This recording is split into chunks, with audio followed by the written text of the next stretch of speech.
सो ABRY scheme के चलते जिन लोगों के UN नंबर डिसेबल्ड थे, जिनके पास में थोड़े टाइम पहले उनके UN नंबर अनब्लॉक होने का एक मैसेज आया था EPFO की तरफ से, जिसके ऊपर हम लोगों ने ये वाली लॉन्ग वीडियो और मल्टीपल शॉर्ट्स भी फिर बाद में बताए थे कि आगे क्या क्या प्रोग्रेस हो रही है इस टाइप के अकाउंट्स में। तो बेसिकली आगे क्या हो रहा है, किस तरीके से ये पैटर्न चल रहा है, किन लोगों के UN नंबर डिसेबल्ड से अनेबल्ड हुए हैं, वो आगे क्या कर सकते हैं अपने अकाउंट्स के साथ, वो सारी चीज़ें इस वीडियो में डिस्कस करने वाले हैं। So if you want to know this, keep watching this video.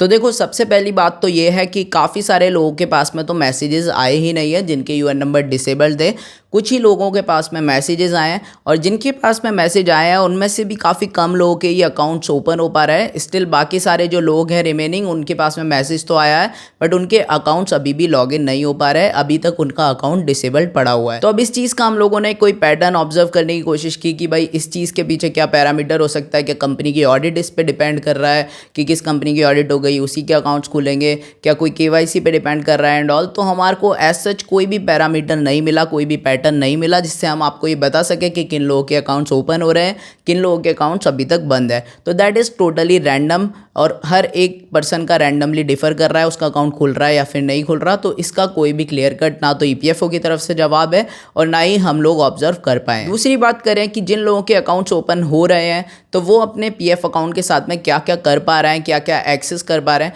तो सबसे पहली चीज़ तो देखो, अगर आप बात करो किसी भी KYC की, तो बैंक KYC वो लोग ईजिली अप्लाई कर पा रहे हैं, उनके अकाउंट से बैंक अकाउंट वो जोड़ सकते हैं। E-नॉमिनेशन वो अकाउंट में कर सकते हैं, बट E-नॉमिनेशन को लेकर के पिछले कुछ दिनों से वैसे ही काफ़ी सारे इशूज़ चल रहे हैं, टेक्निकल इशूज़, जिनकी वजह से लोग ना तो अपने क्लेम्स अप्लाई कर पा रहे हैं, ना E-नॉमिनेशन कर पा रहे हैं। तो उसको अभी के लिए अवॉइड करो। तो बेसिकली आप बैंक अकाउंट की KYC कर सकते हो अगर आपका अकाउंट अभी अभी अनब्लॉक हुआ है तो, बट उस चीज़ का कोई भी यूज़ नहीं है, क्योंकि अगर आपकी बैंक KYC हो भी गई तो उसके बाद में अगर आप ABRY स्कीम से एसोसिएटेड कंपनी में काम करते थे तो आप उस कंपनी के अंदर जितने भी फंड्स अवेलेबल है उनको ना तो एडवांस क्लेम के थ्रू विड्रॉल कर सकते हो, ना ही आप full and final settlement claims को अप्लाई करके यानी फॉर्म 1910C को अप्लाई करके भी विड्रॉल नहीं कर सकते। यानी कि आप अपने अकाउंट को देख तो सकते हो, उसकी बैंक KYC कर सकते हो, बट आप विड्रॉल नहीं कर सकते अगर आप ABRY से कंसर्न कंपनी में एसोसिएटेड हो। और अगर आप डेट ऑफ एग्जिट अपडेट करने जाओगे ऐसी कंपनीज की जो कि ABRY से एसोसिएटेड है आपके अकाउंट के अंदर,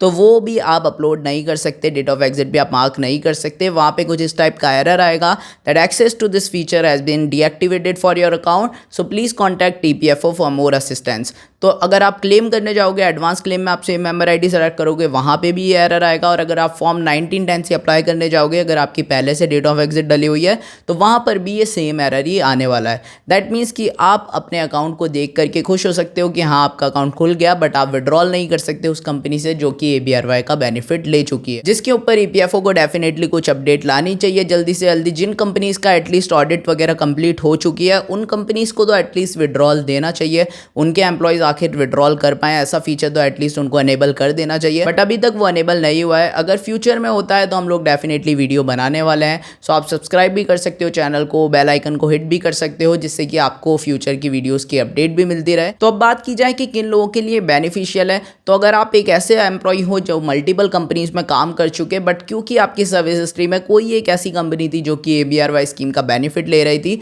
जिसकी वजह से आपका अकाउंट ब्लॉक पड़ा हुआ था, और अब अगर आपका अकाउंट अनब्लॉक हो गया है तो आप अदर कंपनीज का विड्रॉल कर सकते हो, उनसे आप एडवांस निकाल सकते हो, उनकी डेट ऑफ एग्जिट मार्क कर सकते हो, उनका फुल एंड फाइनल सेटलमेंट भी आप कर सकते हो। यानी कि ABRY के बेनिफिट जिस कंपनी ने लिए हैं उसके फंड्स को छोड़ करके बची हुई कंपनीज को आप एक्सेस भी कर सकते हो, उनके विड्रॉल भी कर सकते हो, और सारी चीज़ें नॉर्मली कर सकते हो जो कि एक नॉर्मल एम्प्लॉय के EPF अकाउंट में पॉसिबल है, वो आपके अकाउंट में भी पॉसिबल है। So that was the update and progress in the UN disabled cases. इसी टाइप के इन्फॉर्मेटिव वीडियोस हम लोग रेगुलर बेसिस पे लाते रहते हैं on this channel. So make sure again to subscribe the channel and hit the bell icon ताकि आपको भी उन वीडियोस की अपडेट आती रहे। And thank you so much for watching this video.